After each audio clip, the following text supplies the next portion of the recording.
A camp built for women, designed for fear. How do you crush resistance before it even begins? When the SS inspected the pine woods near Fürstenberg in late 1938, they envisioned not just a camp, but a laboratory of control.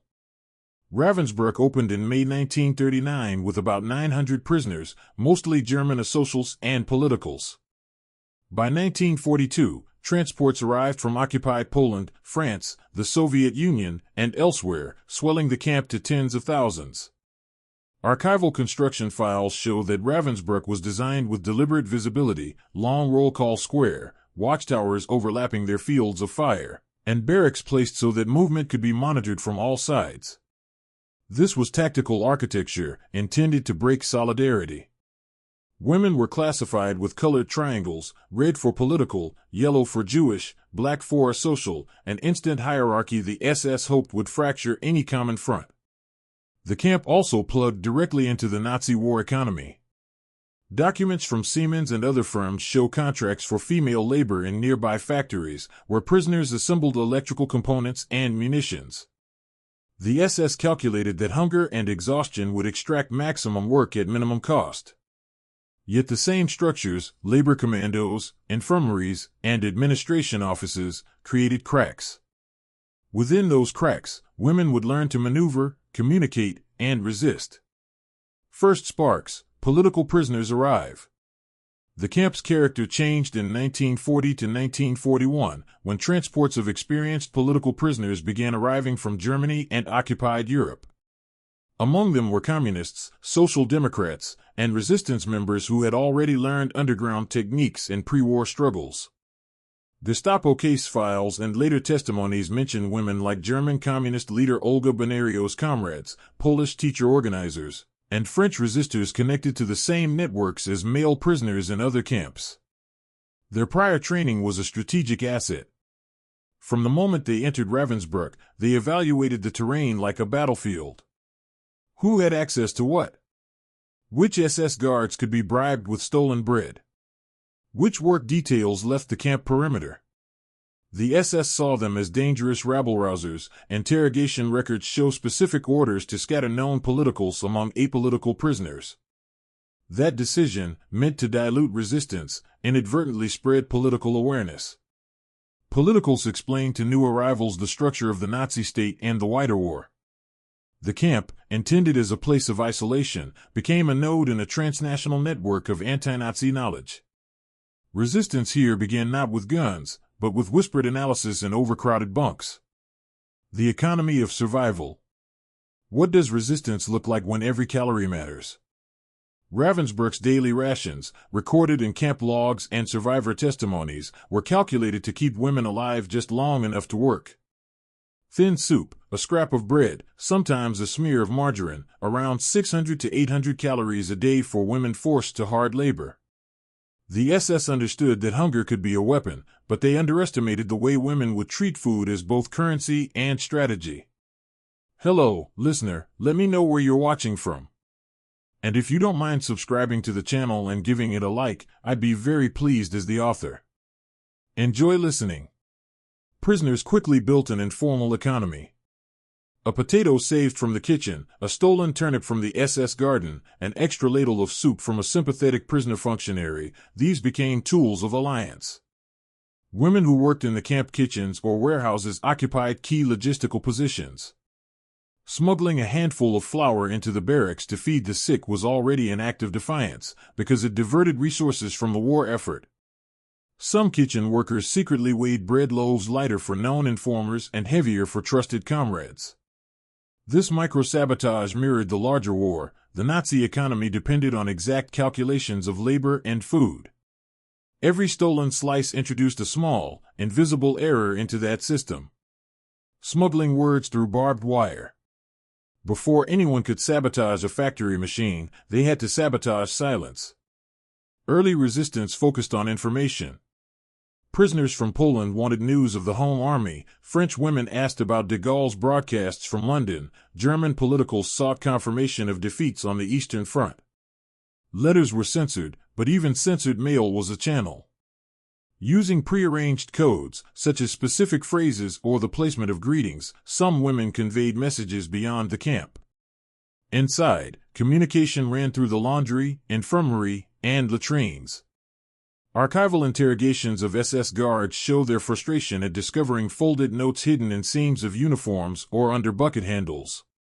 Multilingual prisoners, especially those with clerical assignments, became crucial. A Czech prisoner translating for the SS office might memorize names on a transport list, then pass them to others so families could be informed through underground networks. Each successful act of communication altered morale. Knowledge that Stalingrad had fallen in early 1943, or that the Allies had landed in Normandy in June 1944, shifted the psychological balance. The SS camp regime relied on prisoners believing in German invincibility. Smuggled words corroded that illusion from within. The sickroom is battlefield, doctors without medicine. How do you resist when your weapon is a thermometer? Ravensbrück's Revier, the camp infirmary, was supposed to keep laborers marginally fit and select the unfit for death. SS doctors like Karl Gebhardt oversaw grotesque medical experiments, especially on a group of Polish women later known as the Rabbits, subjected to deliberate infections, bone and muscle mutilations beginning in 1942. Yet within this horror, prisoner doctors and nurses, many of them trained professionals from Poland, France, and elsewhere, covertly fought back. Smuggled notes, hidden in postwar archives, describe how they falsified diagnoses and temperature readings to keep targeted prisoners off transport lists. An extra line of ink on a chart could change a woman's fate from fit for transport, often meaning transfer to a killing center, to temporarily unfit for work. They hid the wounded rabbits during selections, stacking them among corpses or moving them between wards to confuse SS inspections. Declassified trial testimonies from the 1946-47 Ravensbrück trials revealed that some prisoner nurses also passed on details of the experiments to outside resistance via released prisoners and the Red Cross, turning the Nazi attempt at secret science into future evidence. In this way, the Revier became a front line, where medical ethics and clandestine tactics fused into one quiet war. Sabotage in the shadow factories. If every screw you tighten feeds the enemy, what do you do with the wrench? By 1942-43, Ravensbrück had become a critical labor pool for the German arms industry. Firms like Siemens and Holst ran workshops where women wired relays, assembled aircraft parts, and produced munitions. Surviving company contracts and SS records show meticulous demands, output quotas, tolerances in millimeters, delivery deadlines aligning with Eastern Front offensives. This industrial precision gave prisoners a precise way to fight back. Women learned quickly which defects were lethal but hard to detect in inspections. A fuse wire cut just enough to fail under stress, a relay wound with slightly weaker solder, a screw forgotten deep inside a mechanism.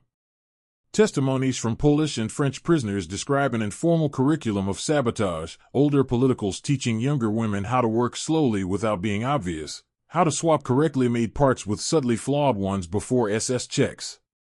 The risk was enormous. Sabotage was punishable by hanging or immediate transport to an extermination site, yet the logic was clear. On the macro level, Germany was already fighting a war of attrition, each defective component sent to a frontline unit translated into a failed firing pin, a dead engine, a crashed aircraft. Invisible acts at Ravensbrück rippled outward along the supply chain. The block elder's dilemma, collaboration or cover. One of the SS' most effective tools was its internal hierarchy of prisoner functionaries, Blockaltist, block elders, Stubenaltist, room elders, and capos. They were usually chosen from German social or criminal categories, in theory to divide political prisoners from the rest. Yet in Ravensbrück, this system became a complex moral battlefield. Some functionaries embraced their power brutally, others quietly shielded their fellow prisoners. Post-war testimonies are full of bitter disputes about who did what, underscoring how fraught these roles were. For resistors, gaining such positions was a tactical goal.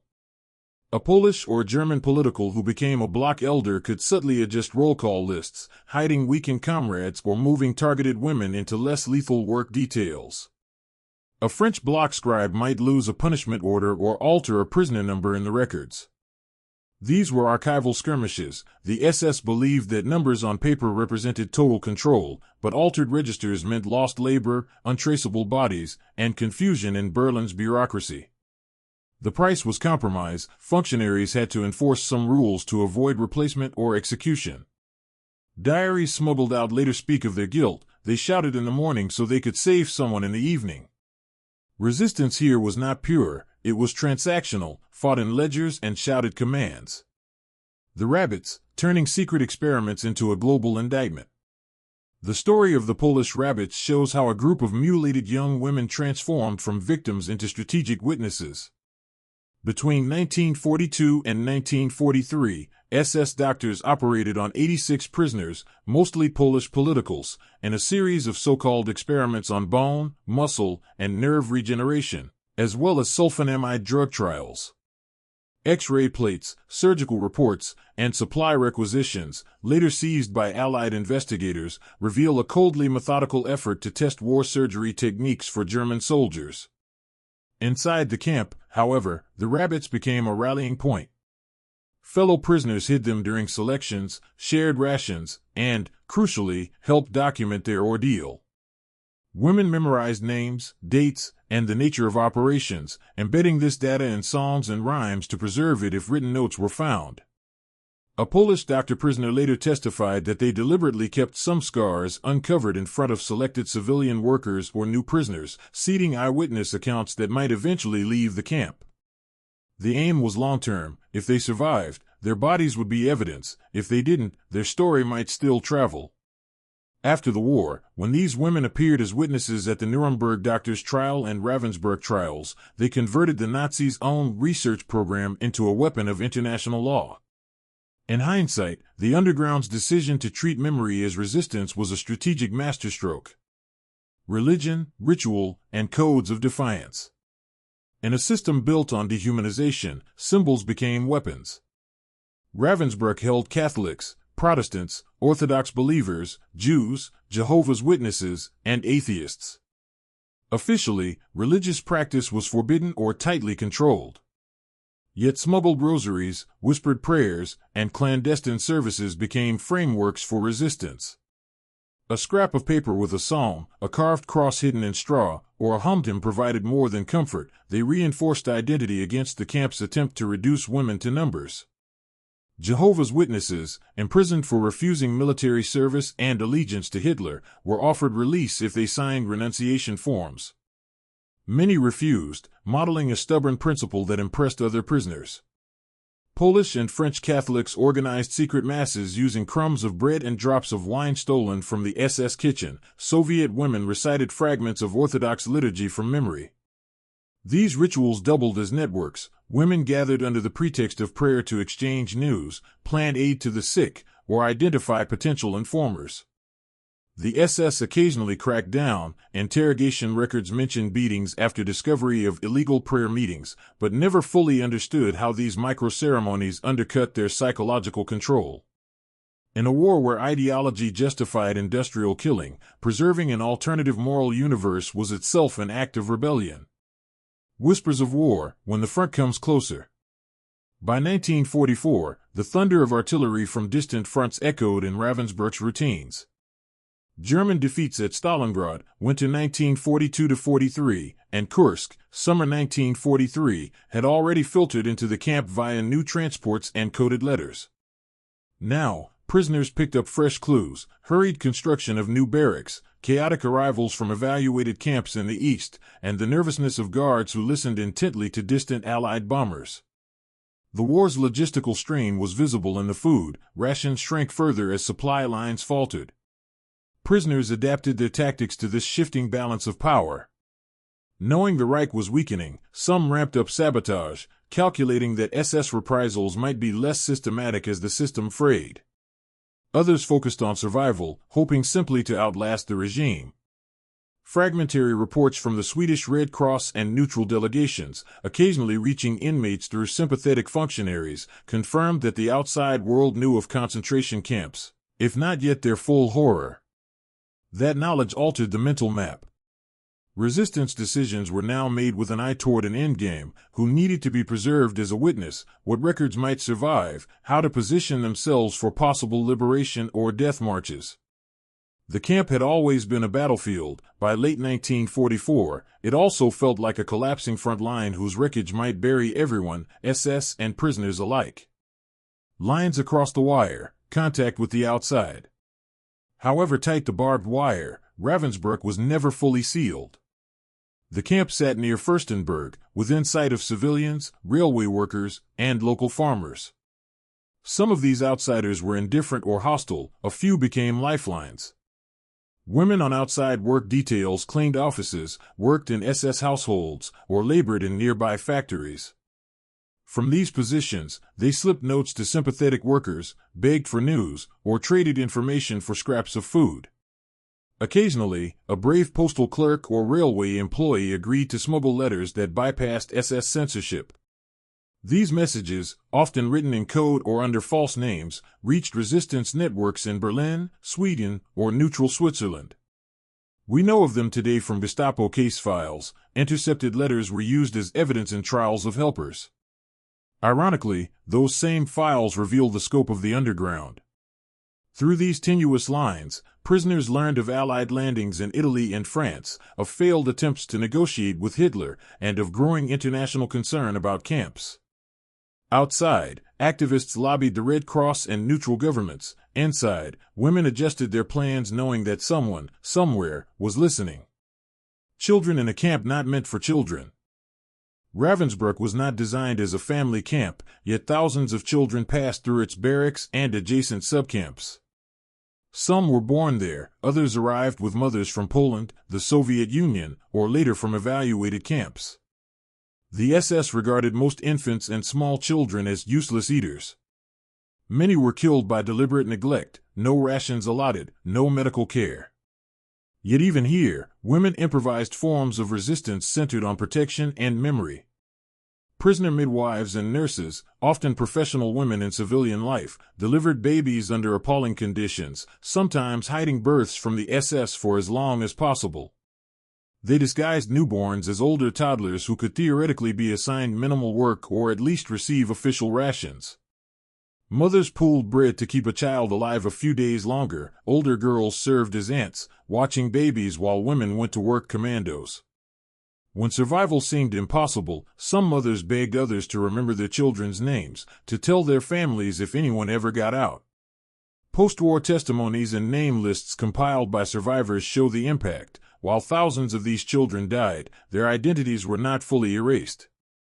In a system built on anonymity, the act of insisting this child has a name was a direct challenge to Nazi logic. The SS tightens the net: informers, torture, and the bunker. The more the underground grew, the more the SS tried to crush it. A constant threat came from informers, prisoners who, under pressure or for privileges, reported on sabotage or secret meetings. Gestapo interrogation protocols from 1943 to 44 mentioned several conspiracies uncovered in Ravensbrück, smuggling networks, contacts to resistance in Berlin, even alleged assassination plans against particular guards. Whether all these plots were real or exaggerated, the SS responded with calculated terror. Suspected resistors were thrown into the bunker, the camp prison. Survivors described tiny dark cells, standing confinement, beatings, and staged executions. Some women were taken for special interrogation by the political department, where torture aimed not only to extract information but also to create new informers. The underground adapted by compartmentalizing, limiting who knew what, using intermediaries instead of direct contacts, and inventing plausible cover stories for any unusual movement or possession. Even under torture, many women protected each other, giving up only dead leads or taking sole responsibility for actions that had been collective. These choices, made in the most extreme circumstances, are part of how resistance must be understood, not just as dramatic acts of sabotage, but as decisions about silence under unbearable pressure. Death transports and selection drills, calculating survival. As 1944 wore on, Ravensbrück became both overcrowded and more lethal. Transports of women from Auschwitz, Majdanek, and other collapsing camps poured in. At the same time, SS planners wanted to thin unproductive prisoners. This produced a series of selections and death transports, often to gas chambers in nearby subcamps or, later, a makeshift gas chamber erected near Ravensbrück itself. Camp records are fragmentary, but testimonies speak of sudden roll calls where women were divided into fit and unfit, with the latter marched away under guard.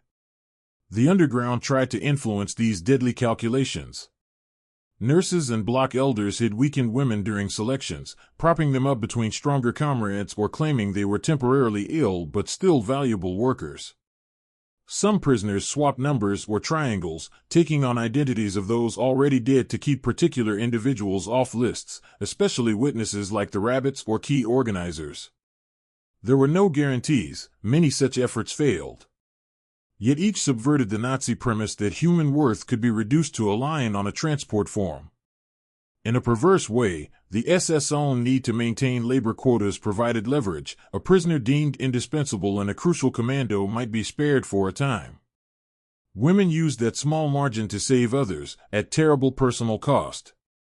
Winter 1944-45, a camp on the edge of collapse. By the winter of 1944-45, the Reich was collapsing, and Ravensbrück reflected that chaos. Food shortages turned chronic hunger into mass starvation. Typhus and other diseases spread through crowded barracks. SS guards, sensing defeat, oscillated between brutality and panic. Some fled, others became more violent, trying to reassert control through random shootings and beatings. Transports arrived from evacuated camps in the east, bringing horrifying news of death marches and mass killings. In this environment, resistance shifted once more. Large-scale sabotage became harder as factories closed or relocated, but the struggle to keep people alive intensified. Women organized clandestine infirmary wards for the weakest, rotating portions of bread and soup according to need rather than official allocation.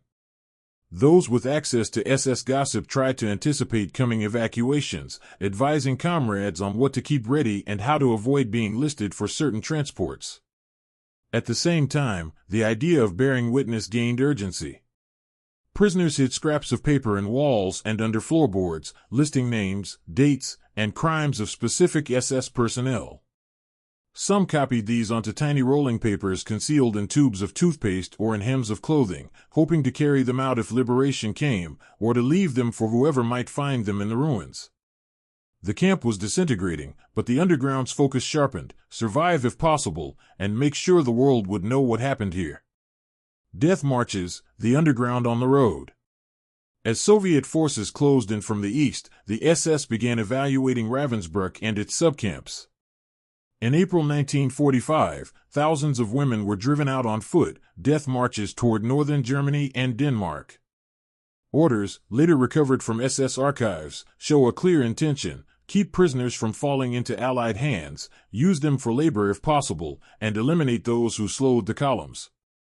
Guards shot women who collapsed, others died of exhaustion or exposure. Yet even on the road, patterns of resistance persisted. Prisoners deliberately broke ranks when columns passed through woods or near villages, slipping away in ones and twos if guards were distracted or drunk. Local civilians, some hostile, others sympathetic or simply frightened, became new variables. Women who knew German or local dialects negotiated hurriedly for shelter or food. Those who could not escape tried to keep the weakest in the center of groups, sharing rations and clothing.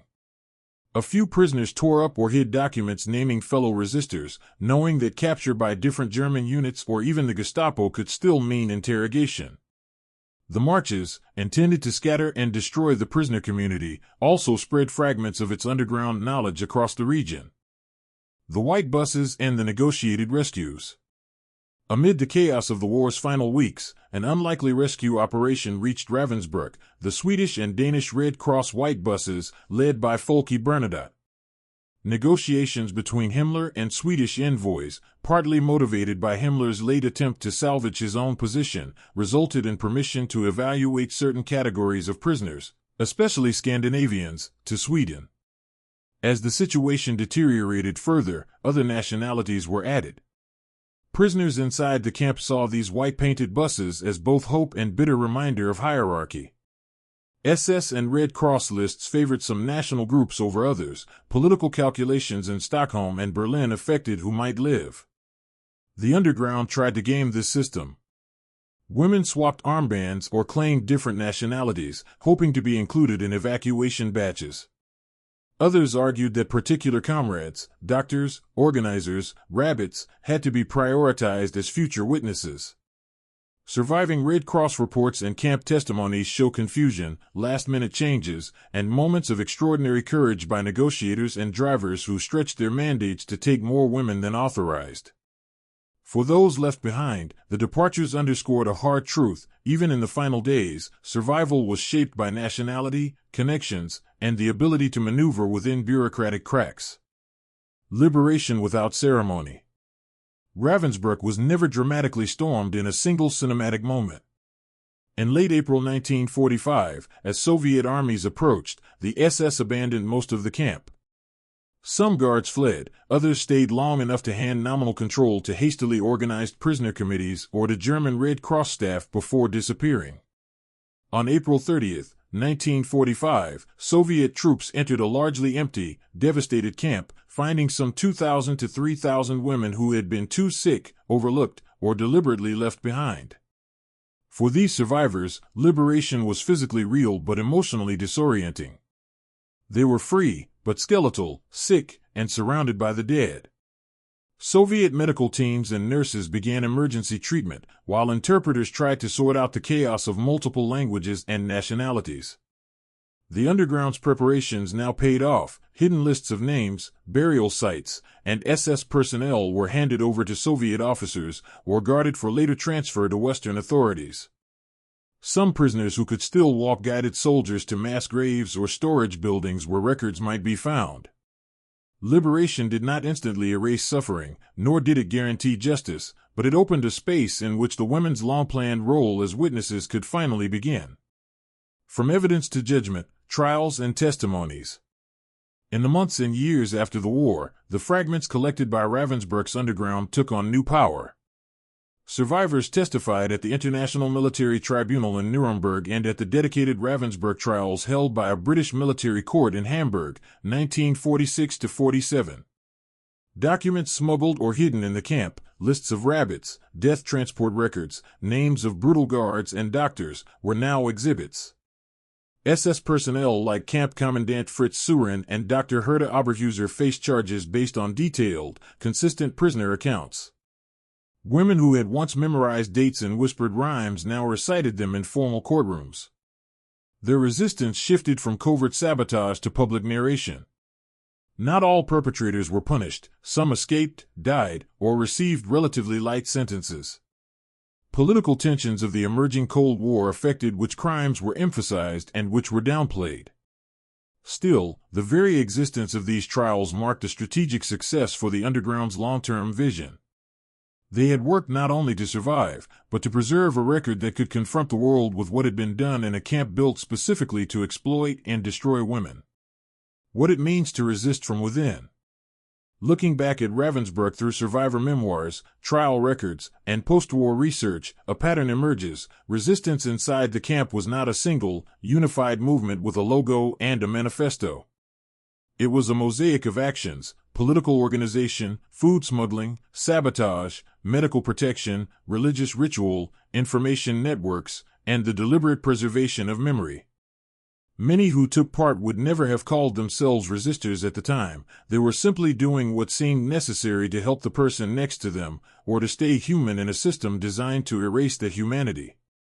The question in our riddle, how were women treated in a German camp when they resisted from within, has a double answer. From the SS side, the treatment was brutal: torture, starvation, executions, medical experiments, and calculated terror. But from the perspective of the women themselves, treatment also included how they treated one another and how they treated the camp's supposed rules. They refused to accept the role of passive victims. They bent those rules, exploited contradictions in Nazi bureaucracy, turned their skills as teachers, doctors, typists, mothers, and believers into tools of subversion. In doing so, they altered not the outcome of the war by themselves, but the moral map by which we understand it. Ravensbrück was a place of immense suffering. It was also a place where women, under the worst conditions, proved that resistance can take forms the SS never knew how to measure.